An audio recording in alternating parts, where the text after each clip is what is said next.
നിങ്ങൾക്കറിയാമോ 22 ഹീബ്രു അക്ഷരങ്ങളാണ് ലോകത്തിന്റെ DNA എന്ന്? ദൈവം പറഞ്ഞു, വെളിച്ചമുണ്ടാകട്ടെ. വെളിച്ചമുണ്ടായി. ഉൽപ്പത്തി 1:3.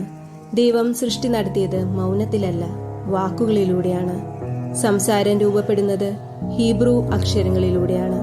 ഓരോ ഹീബ്രു അക്ഷരത്തിലും ദൈവിക ഊർജം ഒളിഞ്ഞിരിക്കുന്നുണ്ട്. ആദിയിൽ വചനമുണ്ടായിരുന്നു. വചനം ദൈവത്തോടുകൂടെയായിരുന്നു. വചനം ദൈവമായിരുന്നു. യോഹന്നാൻ 1:1. വെളിപ്പാട് 1:8 ഇങ്ങനെ പറയുന്നു, ഞാൻ ആൽഫയും ഒമേഗയുമാകുന്നു. ഹീബ്രു ചിന്തയിൽ ആലേഫ് മുതൽ താവ് വരെ ചേർന്നതാണ് പൂർണ്ണമായ വചനം. ഈ വചനത്തിൽ മഷിഹ മറഞ്ഞിരിക്കുന്നു. സൃഷ്ടി നിലനിൽക്കുന്നത് ദൈവത്തിന്റെ വചനത്തിലൂടെയാണ്. ഹീബ്രു ചിന്തയിൽ പറയുന്നത് ദൈവം സംസാരിക്കുമ്പോൾ യാഥാർത്ഥ്യം പ്രതികരിക്കുന്നു എന്നാണ്. സംസാരത്തിലൂടെയാണ് സൃഷ്ടി ഉണ്ടായത്.